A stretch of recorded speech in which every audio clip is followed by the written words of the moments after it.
കുറച്ച് ദിവസം മുമ്പ് നമ്മളൊരു വീഡിയോ ചെയ്തിരുന്നു ഷൊർണൂരുള്ള സുഫൈലിൻ്റെ ഒരു ചികിത്സാ സഹായത്തിന് വേണ്ടിയിട്ട്. സുഫൈലിന് 2 കണ്ണുകൾക്കും കാഴ്ചശക്തിയില്ല, ഭാര്യ സൽമയ്ക്കും 2 കണ്ണുകൾക്കും കാഴ്ചശക്തിയില്ല, അതേപോലെ തന്നെ പെങ്ങൾക്കും കാഴ്ച പ്രശ്നമാണ്, ഉപ്പാക്കും ചെറിയ കാഴ്ചേൻ്റെ വിഷയമുണ്ട്. അങ്ങനെ ഒരു കുടുംബത്തിൽ ഇത്രയും ആൾക്കാർ കാഴ്ച പരിമിതിയുള്ള ആൾക്കാരാണ് കേട്ടോ.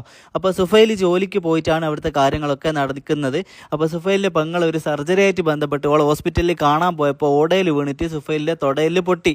അപ്പോൾ അതിൻ്റെ ഒരു സർജറിക്ക് വേണ്ടിയിട്ട് നിങ്ങളോട് സഹായം ചോദിച്ചിരുന്നു. അപ്പോൾ നിങ്ങൾ ഒരുപാട് പേര് സഹായിച്ചു. അങ്ങനെ ഏകദേശം 1,10,000 രൂപ അവർക്ക് കിട്ടിയിരുന്നു.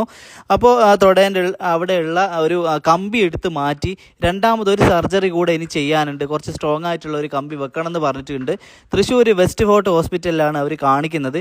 അപ്പോൾ അതിന് അർജൻറ്റായിട്ട് ഇനി ഒരു 5 ദിവസം കൂടെ ഉള്ളൂ. ആ ഒരു ദിവസത്തിനുള്ളിൽ നമുക്ക് സർജറി ചെയ്യണം.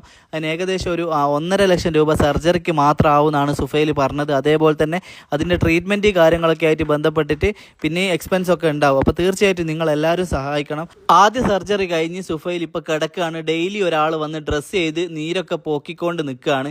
അപ്പോൾ അത്രയും പെട്ടെന്ന് അടുത്ത സർജറിയും കൂടെ കഴിഞ്ഞിട്ട് ഏകദേശം ഒരു 6 മാസത്തോളം ബെഡ് റെസ്റ്റ് തന്നെ എടുക്കേണ്ടത് വരും.